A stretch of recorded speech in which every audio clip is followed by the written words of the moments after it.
പ്രിയപ്പെട്ട സഹോദരങ്ങളെ, റബ്ബ് തന്ന നിഅമത്തിനെ കുറിച്ച് നല്ല ബോധം വേണം. അല്ലാഹുവിന്റെ മുമ്പിൽ ചോദ്യം ചെയ്യപ്പെടുമെന്ന വിചാരം വേണം. ഖൈറായ വാക്ക് നമ്മൾ പറയാൻ ശ്രമിക്കണം. പരിശുദ്ധമായ ഖുർആനിൽ അല്ലാഹ് പറയുന്നു, ലാ ഖൈറ ഫീ കസീരിൻ മിൻ നജ്വാഹും, ലാ ഖൈറ ഫീ കസീരിൻ മിൻ നജ്വാഹും. അധിക സംഭാഷണത്തിലും ഖൈറില്ല, അധിക സംസാരത്തിലും ഖൈറില്ല. ഖൈറുള്ള സംസാരം എന്തേ ഉള്ളൂ? ഇല്ലാ മൻ അമറ ബിസ്സദഖ, സ്വദഖ കൊണ്ട് കൽപ്പിക്കുന്ന സംസാരം. ഔ ഇസ്ലാഹിൻ ബൈനന്നാസ്, ജനങ്ങൾക്കിടയിൽ നന്നാക്കാൻ വേണ്ടി സംസാരിക്കുന്ന സംസാരം.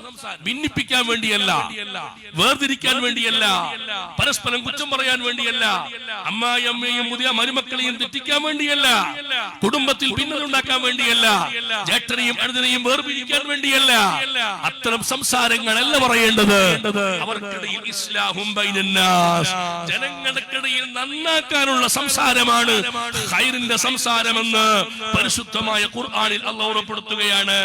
അതുകൊണ്ട് തന്നെ അല്ലാഹു പറയുന്നു, മഅറൂഫിൻ ഔ ഇസ്ലാഹിൻ ബൈനന്നാസ് ഫമൻ യഫ്അൽ ദാലിക ഇബ്തിഗാ മർളാത്തില്ലാഹ്. ഖൈറായ സംസാരം ആരെങ്കിലും റബ്ബിന്റെ പൊരുത്തത്തെ ആഗ്രഹിച്ചുകൊണ്ട് ചെയ്താൽ ഫസൗഫ നുഅതീഹി അജ്റൻ അളീമാ, ആഖിറത്തിൽ വലിയ പ്രതിഫലം അവന് നാം നൽകുമെന്ന് പരിശുദ്ധ ഖുർആൻ പറഞ്ഞിട്ടുണ്ടെങ്കിൽ അല്ലാഹു തന്ന നാവ് അത് പടച്ച റബ്ബിന്റെ മുമ്പിൽ ചോദ്യം ചെയ്യപ്പെടുമെന്നുള്ള ചിന്ത വേണം. ഇന്ന സമഅ വൽ ബസറ വൽ ഫുആദ കുല്ലു ഉലൈക കാന അൻഹു മസ്ഊലാ, എല്ലാം ചോദ്യം ചെയ്യപ്പെടുമെന്നുള്ള ചിന്ത വേണം. വലാ തഖ്ഫു മാ ലൈസ ലക ബിഹി ഇൽമുൻ, ബോധ്യപ്പെടാത്ത വിഷയം നീ പറയാൻ പാടില്ല, ബോധ്യപ്പെടാത്ത വിഷയം പറയാൻ പാടില്ല. അങ്ങനെയുണ്ട് പോലും, ഇങ്ങനെയുണ്ട് പോലും, ഇപ്പോലും കൂട്ടിയ വർത്താനം പറയാൻ പാടില്ല. വലാ തഖ്ഫു മാ ലൈസ ലക ബിഹി ഇൽമുൻ, വ്യക്തമായി ബോധ്യപ്പെടാത്ത വിഷയം സംസാരിക്കാൻ വേണ്ടി പാടില്ല.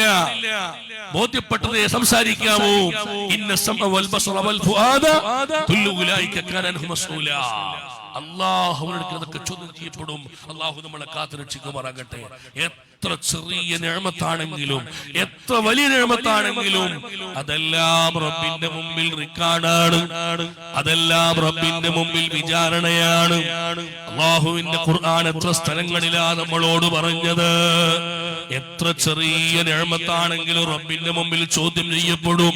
പ്രിയപ്പെട്ടവരെ, റബ്ബ് നമുക്ക്